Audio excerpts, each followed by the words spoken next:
आसान है। फर्ज करो ये आपका क्या है, एल्वलाई है, ठीक है, ये क्या है जी, एल्वलाई है, और ये क्या है आपकी आर्टरी है, ठीक है, ये कोई पल्मोनरी आर्टरी और ये एल्वलाई है। अब होता क्या है, फर्ज करो कोई भी एल्वुलर टेंशन आती है, ठीक है, एल्वुलर इंसल्ट, आपकी बुक ने एक वर्ड लिखा है एल्वुलर इंसल्ट। एल्वुलर इंसल्ट का मतलब क्या है कि जो आपके एल्वुलाई हैं उनका कोई डैमेज होता है, वो चाहे किसी भी वजह से हो, और मोस्ट कॉमनली वो सेप्सिस की वजह से होता है, ये अभी हम पढ़ते हैं। पहले आप गौर से सुन लें, फिर मैं आपको लिख के भी दिखाता हूँ। एक्यूट रेस्पिरेटरी डिस्ट्रेस सिंड्रोम में ये होता है कि फर्ज करो एल्वुलर इंसल्ट हुई है, जो आपका एल्वुलाई है उसको डैमेज हुआ है। जब उसको डैमेज होगा तो यहाँ पे क्या रिलीज होंगे, यहाँ पे रिलीज होंगे साइटोकाइंस, ठीक है। यहाँ पे एल्वुलर मैक्रोफेजेस थे जिन्होंने क्या रिलीज किया, जिन्होंने रिलीज किया साइटोकाइंस को। और यहाँ पे आपका ब्लड है, मतलब यहाँ पे ब्लड है, तो यहाँ पे कौन से सेल्स होंगे, न्यूट्रोफिल सेल्स होंगे। जब साइटोकाइंस रिलीज होते हैं तो जो न्यूट्रोफिल सेल्स होंगे ये ब्लड से निकल के किस में जाएंगे, ये जाएंगे आपके एल्वुलर में, ठीक है, एल्वुलर स्पेस में, जो आपके एल्वुलाई हैं उसमें न्यूट्रोफिल्स चले जाएंगे। जब न्यूट्रोफिल्स वहां पे जाएंगे, ठीक है, जब वहां पे न्यूट्रोफिल्स जाएंगे और न्यूट्रोफिल्स अब आपके एल्वुलाई के अंदर पहुंच गए हैं, जब ये एल्वुलाई के अंदर पहुंच गए हैं तो ये क्या क्या करेंगे, न्यूट्रोफिल्स क्या पैदा करेंगे, न्यूट्रोफिल्स पैदा करेंगे आरओएस। आरओएस को मैंने कहा था कि इसको याद रखना आपने फ्री रेडिकल से।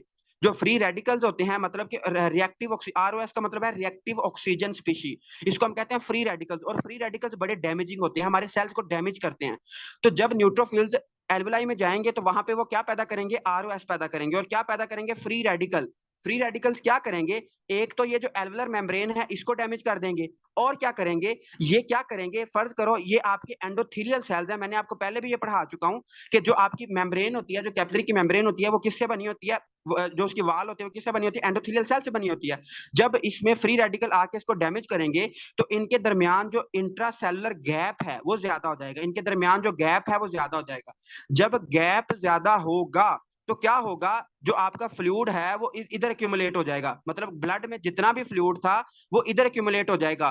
जितनी आपकी प्रोटीन्स थी, जितने आपके सेल्स थे, वो किस में चले गए हैं, वो एल्वुलाई में चले गए हैं। और मुझे कोई बड़ा ही एक्सीलेंट स्टूडेंट बताएगा कि अगर इस फ्लूइड में प्रोटीन है तो इसको मैं क्या कहूंगा, इसको मैं क्या कहूंगा, जल्दी बताएं, मैंने आपको बताया था ये। यस डॉक्टर काशिफ, एक्सीलेंट, शाबाश, आपने बिल्कुल सही आंसर बताया है, इसको हम कहेंगे एक्सुडेट। ठीक है, अगर किसी फ्लूइड में जो कि एक्स्ट्रा सेलुलर स्पेस में चला गया है तो उसको हम क्या कहेंगे, एक्सुडेट। अगर उसमें प्रोटीन है, अगर उसमें क्या है, प्रोटीन्स हैं, तो इसमें मैंने आपको सिंपल ये बताया कि साइटोकाइन की वजह से गैप बढ़ेगा और उससे क्या होगा, आपकी एक्सुडेट आ जाएगा किसमें, आपके आपके एल्वुलाई में। अब हम इसको लिखते हैं फिर आपको समझ आएगी। ठीक है, सबसे पहले क्या होगा, आपकी बुक ने भी लिखा हुआ है, आपकी बुक वाले मैं बताऊंगा। सबसे पहले क्या होगा, एल्वुलर इंसल्ट। एल्वुलर इंसल्ट का मतलब क्या है कि एल्वुलर की किसी ने बेइज्जती नहीं कर दी। एल्वुलर इंसल्ट का ये मतलब है कि उसमें कोई डैमेज हुआ है, जो आपके एल्वुलर वॉल है उसका कोई डैमेज हुआ है। जब डैमेज होगा तो आपकी बुक ने लिखा है प्रो इन्फ्लामेटरी, मतलब ऐसी साइटोकाइंस रिलीज होंगी जो कि प्रो इन्फ्लामेटरी हैं, जो कि इन्फ्लेमेशन कॉज कराएंगी। जब इन्फ्लेमेशन होगी मैक्रोफेजेस क्या करेंगे, प्रो इन्फ्लेमेटरी साइटोकाइंस रिलीज कराएंगे। जब साइटोकाइंस रिलीज करवाएंगे तो क्या होगा, वहां पे रिक्रूटमेंट होगी। हम पढ़ते हैं ना कि फौजियों की रिक्रूटमेंट होती है, तो रिक्रूटमेंट वहां पे हमारे न्यूट्रोफिल्स जाएंगे, रिक्रूटमेंट होगी किसकी, आपके न्यूट्रोफिल्स। न्यूट्रोफिल्स वहां पे जाएंगे, जिस तरह मैंने आपको समझाया है। न्यूट्रोफिल्स वहां पे जब जाएंगे तो न्यूट्रोफिल्स क्या करेंगे, एक्टिवेट होंगे और क्या पैदा करेंगे, वहां पे आरओएस, रिएक्टिव ऑक्सीजन स्पीशी क्या कर देंगे, ज्यादा कर देंगे। और क्या पैदा करेंगे, प्रोटीएजिस। प्रोटीएजिस क्या करेंगी, प्रोटीन्स को तोड़ देंगी। प्रोटीएजिस रिएक्टिव ऑक्सीजन स्पीशी क्या कर देंगे, वहां पे ज्यादा कर देंगी, जिसकी वजह से क्या होगा, एक तो आपके एल्वुलर वॉल, जो आपकी एल्वुलाई है उसकी वॉल डैमेज हो जाएगी, alveolar wall and endothelial. Endothelial जो आपकी कैपिलरी थी उसका भी डैमेज हो जाएगा, endothelial damage. Alveolar wall and endothelial damage होगा, जिसकी वजह से क्या होगा, जिसकी वजह से इनके दरमियान जो एंडोथेलियल सेल्स के दरमियान गैप था वो ज्यादा हो गया। अब सुराख बड़े बड़े हो गए हैं तो ज्यादा फ्लूइड लीक हो जाएगा। जब गैप ज्यादा होगा मतलब कि आपकी परमेबिलिटी ज्यादा हो गई है। ठीक है, जो आपकी कैपिलरीज हैं इनकी परमेबिलिटी क्या हो गई है, ज्यादा हो गई है। तो जो फ्लूइड होगा वो कैपिलरीज से निकल के किस में चला जाएगा, एल्वुलाई में चला जाएगा। जब वो एल्वुलाई में चला जाएगा तो उस फ्लूइड में चूंकि प्रोटीन्स भी हैं तो उसको हम क्या कहेंगे, उसको हम कहेंगे एक्सुडेट। एक्सुडेट, एक्सुडेट हम उस फ्लूइड को कहते हैं जो कि कैपिलरी से लीक हुआ हो और उसमें प्रोटीन्स हो। लेकिन अगर किसी फ्लूइड में प्रोटीन्स ना हो और वो लीक हुआ हो, और उसको हम क्या कहते हैं, उसको हम कहते हैं ट्रांसुडेट। हमने ये आगे भी जाके पढ़ना है और मैं सीवीएस में भी आपको पढ़ा चुका हूं। ठीक है, तो आपने याद रखना है कि leakage of protein rich fluid into alveoli, जब इसमें एक्सुडेट आ जाएगा अब क्या होगा, अब क्या होगा, ये जो एक्सुडेट है ना, ये जो एक्सुडेट है ये करवा देगा फॉर्मेशन ऑफ ह्यालिन मेम्ब्रेन। इसको आपने समझना है, ह्यालिन मेम्ब्रेन। देखो, जब इस जो हमारा एल्वोलाई था इसमें फ्लूइड आ गया, तो जो इसकी मेम्ब्रेन होगी ना, ये वाली मेम्ब्रेन जो जहां से हमारी गैस ने एक्सचेंज होना था, इसकी ये इसमें ना ह्यालिन कार्टिलेज, एक कार्टिलेज होता है ह्यालिन कार्टिलेज, उसको डिपॉजिट करा देता है, तो एक ना काफी मोटी लेयर बन जाती है। अब जरा मुझे बताएं कि गैसेस एक्सचेंज ज्यादा होगा या कम होगा? अगर मैं जो सरफेस एरिया है उसकी लेयर को मोटा कर दूं, उसको थिक कर दूं बाय ह्यालिन कार्टिलेज, तो गैसेस एक्सचेंज ज्यादा होगा या कम होगा? जल्दी बताएं, शाबाश डॉक्टर काशिफ, एक्सीलेंट। बिल्कुल सही बता रहे हैं कि गैसेस एक्सचेंज कम होगा। तो जब भी इस तरह का चक्कर होगा, तो मैंने आपको सारा प्रोसेस बताया है। जब भी आपका एक्सुडेट आएगा, एक्सुडेट से क्या होगा, ह्यालिन मेम्ब्रेन बनेगी, और जिसकी वजह से जो सरफेस है वो थिक हो जाएगा। जो गैसेस एक्सचेंज के लिए सरफेस था वो क्या हो जाएगा, थिक हो जाएगा। जब सरफेस थिक होगा तो नो गैसेस एक्सचेंज ही नहीं होगा, तो पेशेंट तो आपका किस में चला जाएगा, रेस्पिरेटरी डिस्ट्रेस में चला जाएगा। अच्छा, इसमें एक दो बातें और हैं। इसमें क्या होगा, गैसियस एक्सचेंज कम होगा, कम होगा।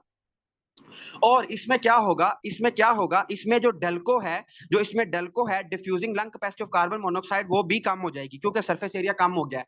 इसके अलावा और क्या होगा, डेल्को इसमें भी कम होता है, और इसके अलावा जो हमने अभी पीछे पढ़ी है न्यूमोकोनियोसिस की जितनी भी डिजीज है, इन सब में कम होता है, नॉर्मल नहीं रहता। डॉक्टर काशिफ, वो मैंने कंफर्म किया था, डेल्को सब डिजीज में, जितनी भी न्यूमोकोनियोसिस की डिजीजेस हैं उन सब में कम हो जाता है। ठीक है, तो इसमें भी कम हो जाएगा। उसके बाद आपने क्या याद रखना है, इसमें जो PCWP, ठीक है, पल्मोनरी कैपिलरी वेज प्रेशर, ये हमने CVS में मैंने बड़ी आपको डिटेल में पढ़ाया था।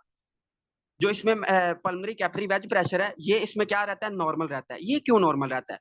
क्योंकि देखो, मसला अभी आपके एल्वोलाई में है, ठीक है, मसला आपकी लंग्स में, आपके हार्ट में, लेफ्ट एट्रिया में कोई मसला नहीं आया।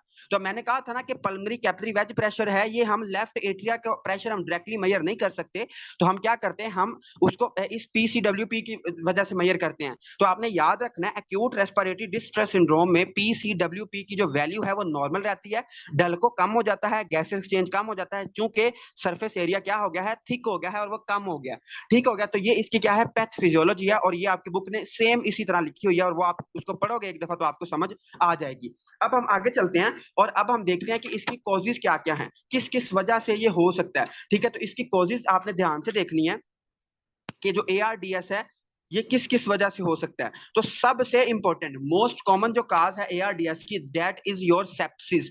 ठीक है, सेप्सिस, अगर आपकी ब्लड में बैक्टीरियल इंफेक्शन हो गया और बहुत शदीद किस्म का हो गया, इसको हम आगे जाके पढ़ेंगे इन्फेक्शियस डिजीज में कि सेप्सिस का क्या फर्क होता है बाकी डिजीज के साथ, और ये जानलेवा होता है, इसमें आपकी मौत भी हो सकती है। तो सेप्सिस की वजह से क्या होता है, sepsis is most common cause of alveolar insult, जिसकी वजह से एल्वुलर डैमेज होगा और वो सारा फिर आगे साइकिल चलेगा जो मैंने आपको समझाया है। तो sepsis is most common cause, और ये इंपॉर्टेंट बात है, सेप्सिस मोस्ट कॉमन काज है। या फिर कोई आप चीज एस्पायर कर लेते हैं, मतलब आप कोई चीज आपकी लंग्स के अंदर चली जाती है, जिस तरह एक बच्चा है और वो क्या कर लेता है, उस सिक्के को निगल लेता है, या मूंगफली का हमने क्वेश्चन किया था कि अगर वो मूंगफली का दाना अंदर निगल लेता है तो उसकी वजह से उसको क्या हो सकता है, ARDS हो सकता है। उसके अलावा आपने याद रखना है निमोनिया, ठीक है, pneumonia, pulmonary edema due to lungs, PCW normal, pulmonary edema due to heart, yes, PCW high। Okay, doctor Kashif आपने बिल्कुल सही बताया, मैं बाकियों को भी समझा देता हूँ। ये एस्पायरेशन, नमोनिया, और इसके अलावा ट्रॉमा, ठीक है, ट्रॉमा हो सकता है। इसके अलावा पैंक्रियाटाइटिस, पैंक्रियाटाइटिस का क्या चक्कर है, पैंक्रियाटाइटिस में आपको ARDS क्यों हो सकता है, कोई समझा सकता है मुझे? जी डॉक्टर काशिफ, क्या सोचते हैं आप, पैंक्रियाज का हमारे ARDS के साथ क्या ताल्लुक है? चलो आप सोचो, फिर मैं बताता हूँ आपको एंड पे। अच्छा, इसका हम डायग्नोज कैसे करते हैं, जो ARDS है, ARDS, इसका हम डायग्नोसिस कैसे करते हैं? तो ये आपने लाजमी याद रखना है, ये इंपॉर्टेंट बात है। इसका डायग्नोज करने के लिए ना हमारे पास कोई टेक्निक नहीं है, हम कोई टेस्ट नहीं करते, बट इसका जो डायग्नोसिस होता है वो एक्सक्लूडिंग होता है। उसको हम क्या करते हैं, हम सिम्टम्स को एक्सक्लूड करते रहते हैं। मतलब हम देखते हैं कि अच्छा इसमें ये भी है, ये भी है, ये भी है, मैं 4-5 सिम्टम्स आपको बताता हूँ, अगर वो सारी सिम्टम्स एक मरीज में मौजूद हैं तो आपने कंफर्म कर लेना है कि ये किसका डायग्नोस है, ये ARDS का है, इसके अलावा हमारे पास इसका कोई और डायग्नोस नहीं है। तो आपने याद रखना है, जो ARDS है इसका जो हमारे पास डायग्नोसिस है वो क्या है, एक्सक्लूजन बेस्ड डायग्नोसिस है, हम सिम्टम्स को एक्सक्लूड आउट करते रहते हैं। और वो क्या क्या सिम्टम्स हैं, देखो, इसको आपने ऐसे याद रखना है, ARD और S, ये आपकी बुक ने निमोनिक दिया हुआ है, मैंने उसको यूज करके मैं आपको समझाता हूँ। A का मतलब क्या है, ए का मतलब क्या है, अब नॉर्मल CXR, मतलब जब आप उस पेशेंट का एक्सरे कराओगे तो वो क्या होगा, अब नॉर्मल होगा। वो क्या होगा, अब नॉर्मल होगा, मतलब कि उसमें बाइलेटरल, उसकी जो दोनों लंग्स होंगी, बाइलेटरल लंग ओपेसिटीज, उसमें आपको व्हाइट व्हाइट पैचेस नजर आएंगे, डिफरेंट जगह पे व्हाइट व्हाइट पैचेस नजर आएंगे, तो बाइलेटरल लंग ओपेसिटीज मिलेंगी। और इसके अलावा और क्या सिम्टम होना चाहिए, आर का मतलब क्या है, रेस्पिरेटरी फेलियर, वो बंदा सांस ही नहीं ले पाएगा, ठीक है, उसको शदीद हाइपोक्सिया होगा, उसका जो रेस्पिरेटरी सिस्टम है वो फेल हो चुका होगा। विद इन वन वीक, एक हफ्ते के अंदर अंदर उसका जो रेस्पिरेटरी फेलियर हो जाए। और इसके अलावा और क्या हो, इसमें आपको डिक्रीज हो, मतलब डिक्रीज क्या मिले, डिक्रीज मिले PaO2 ओवर FiO2, ये रेशियो आपको डिक्रीज मिले किससे, 300 से, ये रेशियो 300 से कम होनी चाहिए। और उसमें क्या होना चाहिए, हाइपोक्सिया होना चाहिए, ठीक है, हाइपोक्सिया होना चाहिए। और उसमें क्या होगी, उसमें डिफ्यूजन भी कम होगी। डिफ्यूजन कम क्यों होगी, क्योंकि उसमें क्या है, जो उसकी मेम्ब्रेन है वो थिक हो गई है। इसके अलावा एस से आपने क्या याद रखना है, उसमें सिम्टम्स हो, उसमें जो सिम्टम्स हो वो लंग्स वाली हो, नॉट हार्ट फेलियर। उसमें हार्ट फेलियर ना हो, मतलब क्योंकि ये जो सारी सिम्टम्स है ये हार्ट फेलियर में भी आती हैं, तो आपने कहना है कि उसमें हार्ट फेलियर ना हो, सिम्टम हार्ट फेलियर की सिम्टम ना हो, या फिर फ्लूइड ओवरलोड ना हो, ठीक है, फ्लूइड ओवरलोड, ये जितनी भी सिम्टम्स हैं ये फ्लूइड ओवरलोड और हार्ट फेलियर की भी हैं। तो आपने कहना है कि उसको हार्ट फेलियर भी ना हो, फ्लूइड ओवरलोड भी ना हो। एक क्यूबाइटल होता है, और वो मुझे समझ नहीं आई डॉक्टर काशिफ आपकी। चले इस जो पैंक्रेटाइटिस है ना, इसमें मैं आपको हिंट दे देता हूँ, आपने इसको देखना है कि इसमें आप फिर आपको समझ आएगी, क्योंकि अभी हमारा काफी टाइम वेस्ट हो जाएगा। देखो जो पैंक्रेटाइटिस होता है, पैंक्रेटाइटिस में क्या होती है, उसकी इन्फ्लेमेशन हो जाती है पैंक्रियाज की, जिसकी वजह से उसके जो पहले तो आपने ये देखना है कि पैंक्रेटाइटिस होता क्यों है। पैंक्रेटाइटिस क्यों होता है कि अगर जो पैंक्रियाटिक एंजाइम है वो अगर पैंक्रियाज के अंदर ही एक्टिवेट हो जाए तो उसको हम कहते हैं पैंक्रेटाइटिस हो जाता है उसको। और उसके पैंक्रियाज के अंदर कौन से एंजाइम होते हैं, वो ऐसे एंजाइम होते हैं जो प्रोटीन्स को भी तोड़ते हैं, ट्रिप्सिन हो गया जैसे। तो वही जो एंजाइम अगर ब्लड में आ जाए और वो एल्वेलाई तक पहुंच जाए तो वो आपको ARDS भी कॉज करवा सकते हैं, ठीक है। तो ये मैंने आपको थोड़ा सा हिंट दे दिया, बाकी आप इसको और थोड़ा सा खोजोगे तो आपको समझ आ जाएगी, ठीक है। अच्छा, सिम्टम्स नॉट हार्ट फेलियर और फ्लूइड ओवरलोड ना हो, उसमें ये जो रेशियो है वो 300 से कम हो, और respiratory failure within 1 week हो, और उसमें जो चेस्ट एक्सरे है वो अबनॉर्मल होना चाहिए। अगर ये सारी सिम्टम्स एक बंदे में मौजूद है तो हम क्या कहेंगे, हम उसको कहेंगे कि उसको क्या है, उसको ARDS है। इसके अलावा आपने याद रखना है कि इसके कंसिक्वेंसेस क्या हैं, कि हाँ, अगर एक पेशेंट को कंसिक्वेंस मतलब इसका नतीजा क्या निकलेगा, अगर एक पेशेंट को ARDS है तो उसकी कॉम्प्लिकेशन क्या क्या आ सकती हैं। तो आपने कहना है कि उसमें क्या होगा, इंपेयर्ड गैस एक्सचेंज, उसमें गैस एक्सचेंज ही नहीं होगा, तो ये तो हम पढ़ चुके हैं कि उसमें गैस एक्सचेंज, उसमें जो डेल्को वैल्यू है वो कम होगी, डिक्रीज होगी। गैस एक्सचेंज क्या होगा, इंपेयर्ड होगा। और इसमें क्या होगा, डिक्रीज लंग कंप्लायंस, ठीक है, इसमें जो लंग होगा उसकी कंप्लायंस क्या होगी, डिक्रीज होगी। और इसमें क्या होगी, पल्मनरी हाइपरटेंशन, पल्मनरी हाइपरटेंशन होगी। इसमें आपने ये चीजें याद रखनी है। अब इसका ट्रीटमेंट हम देख लेते हैं कि ARDS को आप ट्रीट कैसे करोगे। तो इसका ट्रीटमेंट बहुत ही सिंपल है। आप सबसे पहले अंडरलाइंग कॉज को ठीक करोगे। अंडरलाइंग कॉज में मतलब अगर आपको पैंक्रेटाइटिस है तो आप पैंक्रेटाइटिस को ठीक करोगे।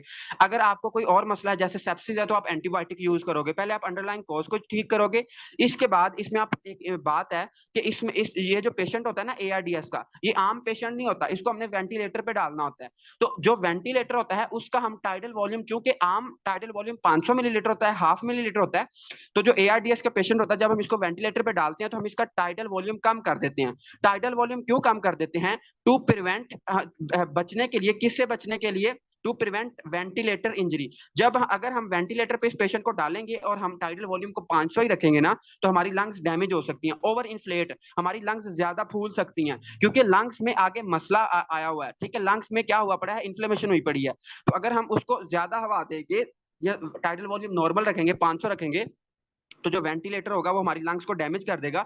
इसलिए आपने याद रखना है ARDS के पेशेंट में हम क्या करते हैं, हम टाइडल वॉल्यूम कम कर देते हैं जब हम उसको वेंटिलेटर पे डालते हैं, ठीक है। क्यों क्यों ऐसा करते हैं, ताकि हमारी जो लंग्स हैं वो ओवर डिस्टेंड, मतलब ज्यादा ही ना वो फूल जाए, ज्यादा ही ना वो इंस्पायर कर लें, या फिर वो कोलैप्स ना कर जाए, ठीक है। तो इससे बचने के लिए हम क्या करते हैं, हम टाइडल वॉल्यूम कम कर देते हैं। इसके अलावा हम क्या करते हैं, हम इंक्रीज कर देते हैं पीप। ये पीप का क्या मतलब होता है, पीप का मतलब होता है पॉजिटिव एंड एक्सपायरेटरी प्रेशर। इसमें समझने वाली कोई बात नहीं है। जब ये ना जब आप मेडिसिन पढ़ोगे ना तो तब ये एक दो टर्म्स दोबारा आएंगी।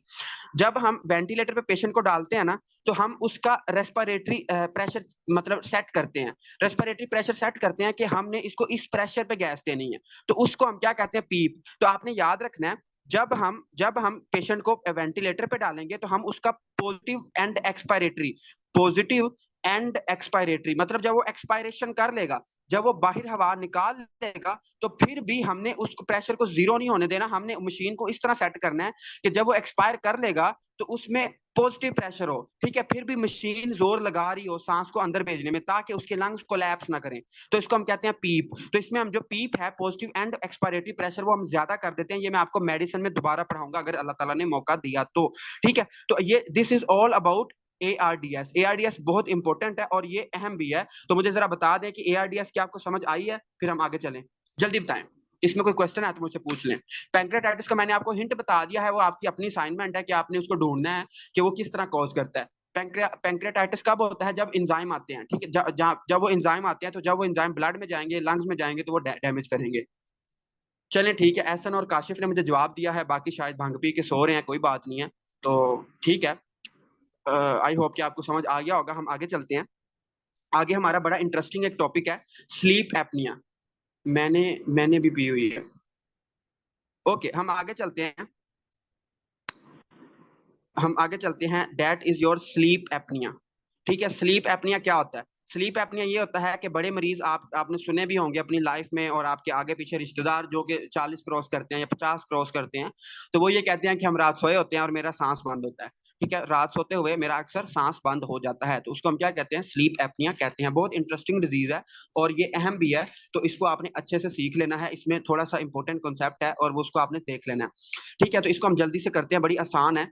इसमें आप इसकी डेफिनेशन क्या है? इसकी डेफिनेशन ये है, रिपीटेड सेसेशन, मतलब कि मैं इसकी पहले डेफिनेशन लिख लेता हूँ। Repeated cessation of breathing more than 10 second during sleep. ठीक है, इसकी डेफिनेशन ये है कि अगर आप सो रहे हो और बार बार आपका जो सांस आना बंद हो जाए, और वो कितनी अरसे तक बंद रहे, मोर देन 10 सेकेंड, तो आपको क्या है? आपको स्लीप एपनिया है। दोबारा सुने, अगर आप सोए हुए हैं और आपका 10 सेकंड से ज्यादा सांस बंद रहता है रिपीटेडली, मतलब एक दफा नहीं, काफी दफा, तो आपको क्या है? आपको स्लीप एपनिया है। इससे क्या होता है? ड्यूरिंग स्लीप, जब आप मतलब सोए हुए अगर आपका सांस बंद हो जाए 10 सेकंड से ज्यादा, तो इसको क्या कहते हैं? स्लीप एपनिया कहते हैं। इसकी वजह से क्या होता है? आप उठ जाते हो, आपकी डिसरप्ट हो जाती है नींद, आप फौरन क्या हो जाते हो? उठ जाते हो, डिसरप्टेड स्लीप। और जब आप रात को नहीं सोओगे तो आपको सारा दिन क्या आएंगी? उबासियां आएंगी सारा दिन। आपको क्या होगा? सोमनोलेंस। आपकी बुक ने एक वर्ड लिखा है, सोमनोलेंस का क्या मतलब होता है? सोमनोलेंस का मतलब होता है ड्रोजीनेस। मतलब अगर आप रात को, जाहिर बात है, नहीं सोओगे तो फिर दिन टाइम क्या होगा? दिन टाइम आपको ऊंग आएगी, नींद आएगी, तो आपको सारा दिन क्या रहेगी? सोमनोलेंस। तो इसको हम ये कहते हैं कि अगर आपको मतलब आपका सांस बंद हो रात को सोते हुए मोर देन 10 सेकंड के लिए, और रिपीटेडली ऐसा हो रहा है, तो आपको क्या है? स्लीप एपनिया है। ठीक है, इसका डायग्नोज कैसे हम करते हैं? इसका हम डायग्नोज करते हैं स्लीप स्टडी। ठीक है, हम स्लीप स्टडी करते हैं, जिसकी वजह से हमें डायग्नोज इसका पता चलता है। और इसके अलावा आपने याद रखना है कि इसमें जो आपका आर्टीरियल ऑक्सीजन होती है ना, दिन टाइम, डे टाइम जो आर्टीरियल ऑक्सीजन होती है वो नॉर्मल होती है, बल्कि रात टाइम भी जो आपका आर्टीरियल ऑक्सीजन है, इस पे कोई इफेक्ट नहीं आता, सिर्फ आपका सांस बंद होता है, जिससे आप नींद में, अगर गहरी नींद में सोए हुए हो, तो आप फौरन उठ जाते हो। इसको हम कहते हैं स्लीप एपनिया। ठीक है, इसकी होती हैं दो टाइप्स। इसकी क्या होती हैं? दो टाइप्स होती हैं।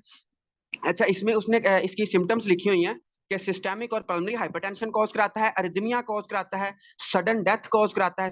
ये क्यों होता है? देखो मैं बताता हूँ। फर्ज करो आपको स्लीप एपनिया है, ठीक है, स्लीप एपनिया है, और आपको सांस नहीं आ रहा फॉर मोर 10 सेकंड से ज्यादा आपको सांस नहीं आया, तो क्या होगा? आपकी जो आर्टीरियल ऑक्सीजन है वो कम हो जाएगी, आपकी बॉडी में ऑक्सीजन की कमी हो जाएगी। जब बॉडी में ऑक्सीजन की कमी हो जाएगी तो क्या होगा? कौन सा सिस्टम एक्टिवेट होगा? सांस। आपका सिंपैथेटिक ऑटोनॉमिक नर्वस सिस्टम क्या हो जाएगा? एक्टिवेट होगा। जब sympathetic autonomic nervous system activate होगा तो ये क्या करेगा? ये वेजो कंस्ट्रिक्शन कॉज करा देगा। ठीक है, वेजो कंस्ट्रिक्शन कॉज करा देगा। जब वेजो कंस्ट्रिक्शन होगी तो क्या होगा? आपका बीपी इंक्रीज हो जाएगा। और क्या होगा? और ये आपके हार्ट रेट को ज्यादा कर देगा, और जब ये हार्ट रेट को ज्यादा करेगा तो आपको अरिथमिया हो सकता है, आपकी जो हार्ट बीट है वो अब नॉर्मल हो सकती है, या फिर आपकी सडन डेथ भी हो सकती है due to sympathetic autonomic nervous system. ठीक है, आपका बीपी ज्यादा हो जाएगा वेजो कंस्ट्रिक्शन की वजह से, आपका हार्ट रेट ज्यादा हो जाएगा जिसकी वजह से अरिथमिया हो सकता है, आपको सडन डेथ भी हो सकती है। इसके अलावा इसमें चूंकि हाइपोक्सिया होता है, इसमें चूंकि हाइपोक्सिया होता है, तो हाइपोक्सिया की वजह से क्या होगा, आपका एरिथ्रोपोइटिन जो किडनी है वो एरिथ्रोपोइटिन ज्यादा बनाएगी। जब एरिथ्रोपोइटिन वो ज्यादा बनाएगी तो क्या होगा, आपके आरबीसी ज्यादा हो जाएंगे, और आरबीसी जब ज्यादा हो जाएंगे तो इसको हम क्या कहते हैं, इसको हम कहते हैं पॉलीसाइथीमिया। और मैंने आपको बताया था कि पॉलीसाइथीमिया और पॉलीसाइथीमिया वीरा में क्या फर्क होता है, तो आई होप कि आपको पता होगा कि पॉलीसाइथीमिया और पॉलीसाइथीमिया वीरा में क्या फर्क होता है। ठीक है, तो इसमें सिर्फ और सिर्फ पॉलीसाइथीमिया होगा। उसके बाद इसकी 2 टाइप्स हैं और जो कि बहुत इंपॉर्टेंट है, आपको लाजमी इसका कंसेप्ट आना चाहिए। वो क्या है, पहली है जी obstructive obstructive obstructive sleep apnoea. Obstructive sleep apnoea ये क्या होता है, इसमें मैं आपको सिंपल समझाता हूं, फिर आपको नहीं भूलेगा। देखो, फर्ज करो माशाल्लाह आप रात अपने नरम मुलायम बिस्तर पे सोए हुए हो और आपका मुंह ऊपर की तरफ है। मैंने एक ये क्या है, ये आपकी नाक है, सिर्फ एक स्कीमेटिक डायग्राम है, इस पे हंसना नहीं है। ये आपकी क्या है, नाक है, और ये क्या है, आपका ओरोफेरेंक्स है। ओरोफेरेंक्स हम किसको कहते हैं, जिसमें हमारी ओरल कैविटी, मतलब कि हम जिसमें हमारी हवा और खुराक इकट्ठी कॉमनली सफर करती है। ये वाला, ये फर्ज करो ये उसका मुंह है, ठीक है, दिस इज ओरल कैविटी। और ये क्या है, उसका नोज की ओपनिंग है, और ये क्या है, उसका गला शरीफ है। ठीक है, ये उसका गला है, और इसको मैं क्या कह रहा हूं, ये है ओरोफेरेंक्स। ओरोफेरेंक्स। अब ऑब्स्ट्रक्टिव ऑब्स्ट्रक्टिव स्लीप एपनिया क्यों होता है, फर्ज करो ये जो ओरोफेरेंक्स है, ये जो उसका गला है, जो उसका गला है, इसके जो मसल्स हैं ये वीक हो गए हैं। ठीक है, ये जो उसके मसल्स हैं ये क्या हो गए हैं, ये वीक हो गए हैं, इनमें कोई मसला आ गया है और ये कोलैप्स कर गए हैं। ये मसल्स वीक हो गए हैं और ये क्या कर गए हैं, कोलैप्स कर गए हैं। तो क्या होगा, जब ये मसल कोलैप्स करेंगे तो यहाँ पे ऑब्स्ट्रक्शन आ जाएगी, जो गला है वो तो उसका बंद हो जाएगा। जब गला उसका बंद हो जाएगा तो क्या होगा, आगे हवा ही नहीं जाएगी, आगे एयर ही नहीं जाएगी। ठीक है, तो क्या हुई है, ऑब्स्ट्रक्शन हुई है। जब एयर ही नहीं जाएगी तो जब वो बेचारा डीप स्लीप में जाता है, जब वो डीप स्लीप में जाता है तो जो उसका गला होता है, जो उसके ओरोफेरेंक्स के मसल होते हैं वो कोलैप्स कर जाते हैं, और जब वो कोलैप्स करते हैं तो उसको सांस ही नहीं आता। इसको हम कहते हैं ऑब्स्ट्रक्टिव लंग डिजीज। इसको मैं लिखता हूं फिर आपको समझ आएगी। इसमें क्या होता है, न्यूरोमस्कुलर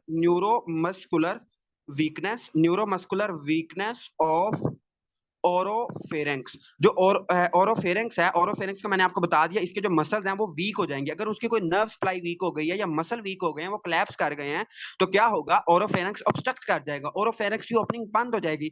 जब वो बंद होगी तो क्या होगा कि हमारा जो रेस्पिरेटरी सिस्टम है ये एफर्ट लगाएगा। तो आपकी बुक ने इस तरह इसको लिखा हुआ है कि रेस्पिरेटरी एफर्ट, मतलब आपका जो रेस्पिरेटरी सिस्टम है वो एफर्ट लगाएगा, वो जोर लगाएगा। जब वो जोर लगाएगा, क्योंकि ऑब्स्ट्रक्शन हुई पड़ी है, वो जोर लगाएगा भी तो उसको सांस नहीं आएगा, जिसकी वजह से क्या होगा, अगर तो ऑब्स्ट्रक्शन बहुत शदीद है तो वो उठ जाएगा। लेकिन अगर उसको ऑब्स्ट्रक्शन इतनी ज्यादा नहीं है और वो बंदा जोर लगा रहा है, उसका रेस्पिरेटरी सिस्टम जोर लगा रहा है कि इसकी मैं सांस लूं, लेकिन वो सांस उसको नहीं आ रहा, तो उसको क्या होगी, लाउड स्नोरिंग। ठीक ठीक है, लाउड स्नोरिंग। और ये आपको क्वेश्चन किस तरह आएगा, ये मैं आपको बताता हूँ।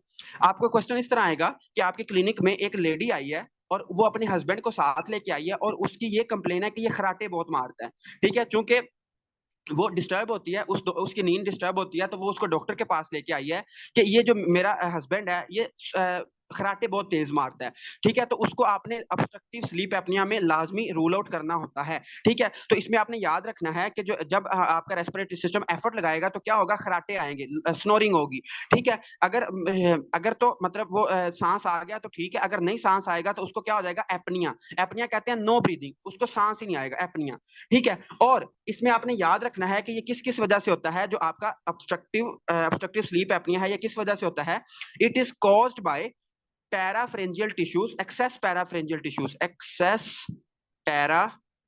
पैराफ्रेंजियल टिश्यूज, मतलब कि जो आपके फेरेंक्स हैं, पैरा का मतलब होता है अराउंड, तो जो आपका फेरेंक्स है, फेरेंक्स के इर्द गिर्द अगर टिश्यूज आपके ज्यादा हो गए हैं ड्यू टू कार्सिनोमा या ड्यू टू एनी रीजन, उसकी हाइपरट्रॉफी हो गई है, तो क्या होगा, ऑब्स्ट्रक्शन हो सकती है। या फिर इसके अलावा क्या हो सकता है, या फिर क्या हो गया है, जो छोटा बच्चा है और उसको क्या हो गया, अडीनोटॉन्सिलर, मतलब अडीनोटॉन्सिलर हाइपरट्रॉफी, मतलब कि जो उसके टॉन्सिल्स हैं उसकी क्या हो गई है, हाइपरट्रॉफी हो गई है। तो इन दोनों की वजह से क्या होगा, उसका गला बंद होगा। जब उसका गला बंद होगा तो वो बेचारा सोया होगा और वो उठ के बैठ जाएगा। ठीक है, तो इसको आपने लाजमी देखना है। इसमें क्या होगा, ऑब्स्ट्रक्टिव स्लीप एपनिया। और इसको मैंने आपको डायग्राम से इस तरह समझाया है कि जब उसका गला ही बंद हो जाएगा तो उसके अगर ये मसल कोलैप्स कर जाएंगे या उसकी नर्व सप्लाई सही नहीं है, तो क्या होगा कि ऑब्स्ट्रक्शन हो जाएगी और उसको सांस नहीं आएगी और वो सोया पड़ा होगा तो उठ जाएगा ड्यू टू एपनिया। एपनिया कहते हैं नो ब्रीदिंग, इसमें सांस नहीं आता। उसके बाद इसमें इसकी सिम्टम्स क्या होंगी, मतलब आपके सामने मरीज किस तरह आएगा, वो क्या क्या कहेगा, वो मतलब उसकी पहले तो मैंने आपको बताया कि आपको क्वेश्चन किस तरह आएगा कि उसकी बेगम आपके पास उसको लेके आएगी कि डॉक्टर साहब ये खराटे बहुत मारता है, ठीक है। तो जो अगर एक बंदा बहुत तेज खराटे मारता है तो उसमें आपने ऑब्स्ट्रक्टिव स्लीप एपनिया लाजमी रूल आउट करना होता है। या फिर उसको क्या है, डे टाइम सोमनोलेंस है। डे टाइम सोमनोलेंस, सोमनोलेंस का मतलब क्या होता है, ड्रोजीनेस, मतलब कि वो दिन दिन भर क्या रहता है, नींद में ही रहता है, वो दिन भर क्या रहता है, नींद में रहता है। और उसको क्या है, या फिर उसकी और सिम्टम क्या हो सकती है कि वो फ्रीक्वेंट अवेकनिंग, मतलब वो सोता है और वो बार बार उठता रहता है, ठीक है, वो बार बार जाग जाता है नींद से, तो frequent awakening, day time somnolence. और जब वो सुबह उठता है तो उसको क्या होता है, मॉर्निंग हेडेक, ठीक है, उसको सुबह सुबह सुबह सर दर्द हो रहा होता है। और इसके अलावा और क्या हो सकता है, इसके अलावा उसका मूड बहुत खराब रहता है, सारी बात है, जब नींद ही नहीं पूरी होगी तो उसका मूड क्या रहेगा, खराब रहेगा, मूड क्या रहेगा, खराब रहेगा। और जो आपकी स्टेप टू सी के है उस पे उसने एक साइड पे एक इंफॉर्मेशन लिखी हुई है, वो मैं आपको बता देता हूँ। अगर एक मरीज है और वो दिन टाइम सोता है, अगर एक मरीज है और आपको कुछ नहीं पता कि उसको कोई मसला है या नहीं है, अगर एक मरीज आपके पास आता है और वो कहता है डॉक्टर साहब मैं दिन टाइम बहुत सोता हूँ, और आपने जब उसकी ईसीजी की और उसको अरिदमिया भी है, ठीक है, मैं बता ही देता हूँ। देखो, अगर एक पेशेंट है, उसको क्या है, उसको अरिदमियाज है, ठीक है, उसको क्या है, अरिदमियाज है, और वो दिन टाइम बहुत सोता है, ठीक है, डे टाइम स्लीपीनेस, वो सारा दिन सोया रहता है, डे टाइम स्लीपीनेस, सारा दिन क्या रहता है, सोया ही रहता है, स्लीपीनेस है, डे टाइम स्लीपीनेस है, उसको अरिदमियाज है, और उसका बहुत मूड खराब रहता है, हर वक्त वो गुस्से में रहता है, ठीक है, हर वक्त गुस्से में रहता है, और वो दिन टाइम सोया रहता है और उसको अरिदमिया है, तो आपने उसको लाजमी एवेल्युएट करना है, उसको आपने लाजमी एवेल्युएट करना है कि उसको क्या हो सकता है, obstructive sleep apnoea, OSA, obstructive sleep apnoea उसको हो सकता है, ठीक है। तो इस तरह आपको ये सवाल आएगा। उसके बाद आपने याद रखना है, जो ऑब्स्ट्रक्टिव स्लीप एपनिया है इसका हम ट्रीटमेंट कैसे करते हैं, जो ऑब्स्ट्रक्टिव स्लीप एपनिया है इसका हम ट्रीटमेंट कैसे करते हैं, तो इसमें आपने जो चीज याद रखनी है कि हाँ, इसमें हम क्या कहेंगे, ओके, इसमें इसमें हम इसका जो ट्रीटमेंट है वो किस तरह है कि हम उसको कहेंगे कि आप अपना वजन कम करें, वेट लॉस करें, ठीक है, हम उसको क्या कहेंगे कि आप अपना वेट लॉस करें। और इसमें हम क्या करते हैं, हम ना हमारी क्रेनियल नर्व है हाइपोग्लोसल, ठीक है, hypoglossal, I think cranial nerve number 9 है, हाइपोग्लोसल नर्व, हाइपोग्लोसल नर्व, हम इसको ना इलेक्ट्रिकली स्टिमुलेट करते हैं, ये मैं आपको समझा देता हूँ। इलेक्ट्रिकली स्टिमुलेट हम कैसे करते हैं, इलेक्ट्रिकली स्टिमुलेट कैसे करते हैं, खैर ये पाकिस्तान में तो इतना कॉमनली यूज नहीं होती डिवाइस, ये ना एक डिवाइस होती है जो कि हम उस पेशेंट की चेस्ट पे लगा देते हैं, हम उस पेशेंट की चेस्ट पे लगा देते हैं, और उसकी ना दो तारें होती हैं, उसके दो रिसेप्टर होते हैं। फर्ज करो ये डिवाइस है आपकी, ठीक है, ये क्या है, डिवाइस है, वो एक तार हम उसकी लंग्स पे लगा देते हैं और एक तार हम उसकी किस पे लगा देते हैं, हाइपोग्लोसल नर्व पे, ठीक है, हाइपोग्लोसल नर्व। और हाइपोग्लोसल नर्व क्या करती है, हमारे गले के मसल्स को सप्लाई करती है, गले के मसल्स को कॉन्ट्रैक्ट करती है। हम क्या करते हैं, जब वो बंदा सांस लेता है, जब वो बंदा सांस लेता है तो उस ये जो डिवाइस है उस उन लंग्स पे एक चूंकि उसकी तार लगी होती है, तो उस डिवाइस को पता चल जाता है कि अब ये सांस ले रहा है। जब वो सांस लेता है तो डिवाइस क्या करती है, इलेक्ट्रिकल सिग्नल भेजती है किसके पास, हाइपोग्लोसल नर्व के पास। हाइपोग्लोसल नर्व चूंकि अटैच है किसके साथ, आपके आपके ओरोफेरेंक्स मसल्स के साथ, जब ये स्टिमुलेट होती है तो उसको उसकी जो ऑब्स्ट्रक्शन होती है वो ठीक हो जाती है। तो इस तरह हम उसको ये कहते हैं कि आपने रात सोते वक्त ये डिवाइस लगा के सोना है, ठीक है। तो इस तरह हम क्या करते हैं, हाइपोग्लोसल नर्व की क्या करते हैं, स्टिमुलेशन करते हैं इलेक्ट्रिकली, ठीक है, हम उसको इलेक्ट्रिकल स्टिमुलेशन देते हैं। ये एक डिवाइस होती है, अमेरिका में ये काफी कॉमनली यूज होती है, पाकिस्तान क्योंकि गरीब मुल्क है तो इसमें यूज नहीं होती। उसके बाद हम और क्या कर सकते हैं, और हम क्या कर सकते हैं, इसमें हम सर्जरी भी कर सकते हैं, ठीक है, हम उसकी सर्जरी भी कर सकते हैं अगर कोई उसे सर्जिकल प्रॉब्लम है। या फिर हम उसको क्या देंगे, हम उसमें क्या कर देंगे, सीपीएपी, ठीक है, सीपीएपी उसमें इंक्रीज कर देंगे। सीपीएपी क्या होता है, सीपीएपी ये भी एक मेडिसिन की टर्म है, जब मैं आपको रेस्पिरेटरी की मेडिसिन पढ़ाऊंगा तब मैं आपको ये सारी टर्म्स बताऊंगा, पीप सीपीएपी ये क्या चीजें होती हैं। सीपीएपी का मतलब है continuous continuous positive continuous positive airway pressure, continuous positive airway pressure, ठीक है। इसमें क्या होता है, जो पेशेंट होगा उसमें ना हम जो मशीन होगी, जो ऑक्सीजन वाली मशीन होगी, उसमें हम ना पॉजिटिव प्रेशर सेट करते हैं। ये पॉजिटिव प्रेशर और नेगेटिव प्रेशर फिलहाल आपको सही तरह समझ नहीं आएगा, फिलहाल इतना ही समझ लें कि जब मैं मशीन को इस तरह सेट करूंगा कि जो मशीन होगी उसका प्रेशर ज्यादा होगा एज कंपेयर टू लंग्स, ताकि वो ऑक्सीजन को अंदर धकेले, ठीक है, जो ऑब्स्ट्रक्शन आई पड़ी है उसको वो ठीक करे, ठीक है। तो पॉजिटिव प्रेशर हम मेंटेन करेंगे, ठीक है। तो this is all about obstructive sleep apnoea. इसके बाद एक और एपनिया है जिसको हम कहते हैं सेंट्रल सेंट्रल एपनिया, ठीक है, सेंट्रल एपनिया। सेंट्रल एपनिया किसको कहते हैं? देखो सेंट्रल में आपने याद रखना है, central apnoea is due to CNS, central nervous system. फर्ज करो कि आपको सीएनएस इंजरी हो जाती है। जैसे मैंने आपको एक दिन बताया था कि आपने अगर फिल्म देखी होगी वो वाली तेरे नाम फिल्म, जिसमें सलमान खान को वो ट्रेन के साथ मारते हैं, तो उसमें उसका सीएनएस ब्रेन डैमेज हो जाता है। तो अगर आपका सीएनएस इंजरी है, या फिर आपको क्या है, हार्ट फेलियर है, या फिर आपको क्या है, आप ओपियोइड्स यूज कर रहे हो, ठीक है, ओपियोइड्स कौन सी होती हैं? जिस फर्ज करो आप कोई पेन किलर यूज कर रहे हो, ओपियोइड्स मोस्ट कॉमनली हम पाकिस्तान में मॉर्फिन यूज करते हैं, ठीक है, मॉर्फिन हम बहुत ज्यादा यूज करते हैं पाकिस्तान में, ठीक है, मॉर्फिन ये क्या है, ओपियोइड है। अगर आप ओपियोइड यूज कर रहे हो, हार्ट फेलियर है आपको, या आपकी सीएनएस की इंजरी है, आपका क्या होगा, आपका जो सीएनएस है, जो आपका ब्रेन है, वो सही तरह सिग्नल ही नहीं करेगा, ठीक है, ब्रेन डज नॉट सिग्नल, ठीक है, ब्रेन सिग्नल ही नहीं करेगा। जब ब्रेन सिग्नल ही नहीं करेगा तो क्या हो, आपको सेंट्रल एपनिया हो सकता है, ठीक है, आपको क्या हो जाएगा, आपको सेंट्रल एपनिया हो सकता है। इसमें एक इंपॉर्टेंट उसने बात लिखी हुई है, इसमें आपको क्या होगा, चीन चीन स्टोक्स रेस्पिरेशन, ये एक खास किस्म की रेस्पिरेशन है, ये मैं आपको सारी समझा देता हूँ। चीन स्टोक्स रेस्पिरेशन, इसका क्या मतलब है? देखो मैं आपको ना 2-3 रेस्पिरेशन सिखा देता हूँ, वो आपकी मेडिसिन में काम आएंगी। देखो सबसे पहले हम ना डिफरेंट हमारे पास पीनिया, हम किसको कहते हैं? पीनिया हम कहते हैं सांस लेने के अमल को पीनिया कहते हैं। अब होता क्या है, फर्ज करो आप सारे माशाल्लाह नॉर्मल बंदे हो, आप नॉर्मल सांस लेते हो, आप इंस्पायर करते हो, फिर एक्सपायर करते हो, इंस्पायर करते हो, एक्सपायर करते हो, तो आपका जो ग्राफ होता है वो कुछ इस तरह का बनता है, ठीक है, इस तरह की वेव बनती है, inspire expire, inspire expire, inspire expire, ठीक है। इस तरह के ग्राफ को हम क्या कहते हैं? इस तरह के ग्राफ को हम कहते हैं यूपीनिया, ठीक है, इस तरह के ग्राफ को हम क्या कहते हैं? यूपीनिया। मतलब कि क्या, कि आपका जो आप इंस्पायर कर रहे हो, एक्सपायर कर रहे हो, इंस्पायर कर रहे हो, एक्सपायर कर रहे हो। इसके बाद फर्ज करो आपको क्या हो जाता है, आपको डीके हो जाता है। डीके क्या है? DK is diabetic ketoacidosis. Diabetic ketoacidosis, और डायबिटिक कीटोएसिडोसिस में हमने पढ़ा था कौन सी रेस्पिरेशन होती है? कॉस्मोल रेस्पिरेशन होती है, कॉस्मोल, ठीक है, कॉस्मोल रेस्पिरेशन होती है, ये मैंने आपको पढ़ाया था, कॉस्मोल रेस्पिरेशन होती है। अब जो कॉस्मोल रेस्पिरेशन मैंने आपको कहा था कि जो पेशेंट होता है वो हमारा गहरे गहरे सांस लेगा, ठीक है, जिस तरह वो अटकोरे भरता है ना, इस तरह वो सांस लेगा, गहरे गहरे सांस लेगा। उसका ग्राफ किस तरह बनेगा?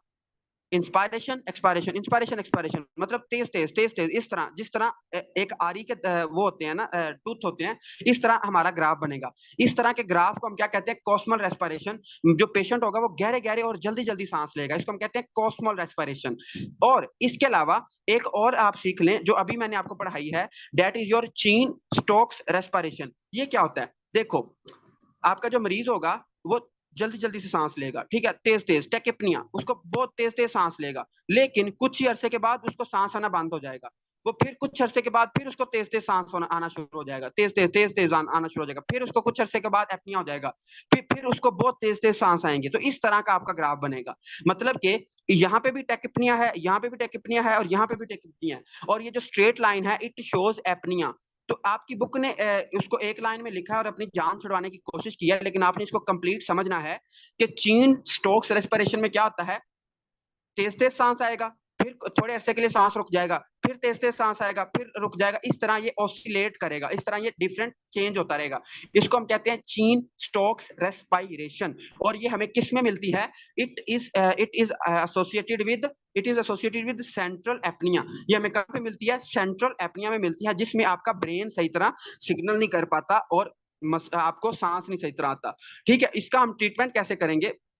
इसमें भी हम क्या करेंगे? पॉजिटिव एयर प्रेशर, मतलब हम पेशेंट को क्या करेंगे, हम ऑक्सीजन मास्क लगाएंगे और हम पॉजिटिव प्रेशर सेट करेंगे। मतलब मशीन का प्रेशर ज्यादा होना चाहिए हमारी लंग से, तो ही ऑक्सीजन अंदर जाएगी, ठीक है। तो this is all about central apnoea. इसमें आपने ये बात बोलनी कि स्टॉक्स रेस्पिरेशन का किस तरह की रेस्पिरेशन होती है। इसमें होता है सांस लेगा फिर उसको सांस नहीं आएगा, फिर तेजी से सांस लेगा फिर सांस नहीं आएगा, तो इस तरह का ग्राफ बनेगा, ठीक है। तो ये ग्राफ आपने अपनी बुक पे बना लेने हैं, ये काफी इंपॉर्टेंट बातें हैं, ठीक है। उसके बाद इसमें हाँ, इसमें एक और डिजीज रह गई है, फिर हमारा ये पूरा पेज ही कंप्लीट हो जाएगा, और वो है ओबेसिटी हाइपोवेंटिलेशन सिंड्रोम, ठीक है। ओबेसिटी, इसमें एक बात है सिर्फ, ओबेसिटी हाइपो हाइपोवेंटिलेशन सिंड्रोम, ठीक है, ओबेसिटी हाइपोवेंटिलेशन सिंड्रोम। इसमें क्या होगा? जो आपका मरीज होगा वो मोटा ताजा होगा, वो क्या होगा? ओबीज होगा, ठीक है, वो क्या होगा? ओबीज होगा, ठीक है, ओबीज होगा और उसकी जो मतलब ओबीज होगा और उसकी जो बीएमआई है, बीएमआई कितनी होनी चाहिए?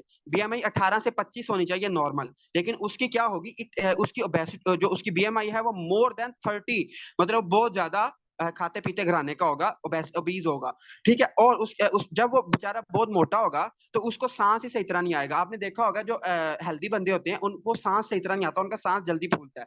वो क्यों होता है? क्योंकि उनके ना जो ये मसल्स होते हैं इन पे फैट काफी एक्यूमुलेट हो जाती है, तो सही तरह सांस नहीं ले पाते।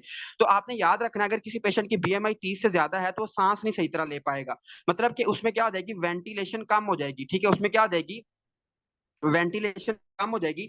जब वेंटिलेशन कम होगी, ठीक है, जब रात को वो बेचारा सोएगा और वो मोटा है और उसमें क्या होगी, वेंटिलेशन कम हो जाएगी, तो वेंटिलेशन कम होने से क्या होगा, उसमें जो आर्टीरियल कार्बन डाइऑक्साइड है वो ज्यादा हो जाएगी। जो आर्टीरियल कार्बन डाइऑक्साइड है वो क्या हो जाएगी, ज्यादा हो जाएगी। और कार्बन डाइऑक्साइड ज्यादा कब होगी, वेकिंग आवर्स, मतलब जब दिन टाइम जब वो जागा हुआ होगा तो उसमें क्या होगी, कार्बन डाइऑक्साइड ज्यादा होगी। क्यों ज्यादा होगी? क्योंकि वो बेचारा मोटा है और वो वेंटिलेट नहीं कर पा रहा, उसमें कार्बन डाइऑक्साइड एक्यूमुलेट हो रही है, तो वेकिंग आवर्स में उसकी क्या होगी, कार्बन डाइऑक्साइड ज्यादा होगी। लेकिन और जब वो सोएगा तब क्या होगा, ठीक है, जब वो सोएगा तो तब क्या होगा, तो आपने याद रखना है, जब वो सोएगा तो वो बेचारा हाइपोवेंटिलेटेड है, वो तो मतलब सांस ही नहीं सही तरह ले पा रहा, तो उसमें जो आर्टेरियल ऑक्सीजन है वो भी कम होगी और उसमें जो आर्टेरियल कार्बन डाइऑक्साइड है वो भी कम होगी, दोनों कम होंगी। इसका ट्रीटमेंट क्या है? क्योंकि वो हेल्दी बंदा है, ओबीज है, तो हम क्या करेंगे, हमने उसको क्या कहना है कि आप सबसे पहले तो अपना वेट लॉस करें, ठीक है, आप अपना वेट कम करें, वजन कम करें, और हम उसमें क्या करेंगे, पॉजिटिव एयरवे प्रेशर मेंटेन करेंगे, ठीक है, पॉजिटिव एयरवे प्रेशर उसमें क्या करेंगे, मेंटेन करेंगे, पॉजिटिव एयरवे प्रेशर उसमें मेंटेन करेंगे। हम मशीन में ज्यादा प्रेशर रखेंगे ताकि जो ऑक्सीजन है वो उसकी लंग्स के अंदर जा सके प्रॉपरली। अब जरा मुझे बताएं कि आपको ये स्लीप एपनिया की समझ आ गई है? दोनों तीनों तीन तीन है इसके टोटल, तो मुझे बताएं इसकी समझ आई है? हाइपर सेंसिटिविटी, कल जहाँ पे सार्कोडोसिस है ना, उससे पीछे वाला टॉपिक है ये, हाइपर सेंसिटिविटी न्यूमोनाइटिस, ठीक है, ये कल टॉपिक बिल्कुल छोटा सा टॉपिक है और कल रह गया था, तो एम हमने इसको क्यों सवार करना है सर पे, तो इसको खत्म करते हैं 2 मिनट में। देखो, इसमें क्या होता है, आपकी हाइपर सेंसिटिविटी मतलब आपका कोई हाइपर सेंसिटिविटी रिएक्शन होता है जिसकी वजह से आपके न्यूमोनाइटिस का मतलब है, न्यूमो का मतलब होता है लंग्स और आइटिस का मतलब क्या होता है, इन्फ्लेमेशन। तो हाइपर सेंसिटिव की वजह से अगर आपकी लंग्स की इन्फ्लेमेशन हो जाए तो इस डिजीज को हम क्या कहते हैं, हाइपर सेंसिटिविटी न्यूमोनाइटिस कहते हैं। अच्छा, इसमें ये क्या है, इसमें ना जो रिएक्शन होता है इसको हम कहते हैं ग्रेनुलोमेटिस रिएक्शन, इसमें ग्रेनुलोमा बनता है। ग्रेनुलोमा क्यों बनता है, ये इसमें जो इंपॉर्टेंट बात है वो पहले कर लेते हैं। देखो, गौर से देखो, इसमें क्या होगा कि ग्रेनुलोमा बनेगा, ठीक है, ग्रेनुलोमा बनेगा। ग्रेनुलोमा क्यों बनेगा? ग्रेनुलोमा फॉर्मेशन होगी, granuloma formation due to organic antigens, ठीक है, due to organic antigens. Organic antigens किसको कहेंगे? देखो, ऑर्गेनिक ऑर्गेनिक चीजें हम उनको कहते हैं जो हमें कुदरत देती है, जो कुदरती चीजें हैं उनको हम क्या कहते हैं, ऑर्गेनिक कहते हैं।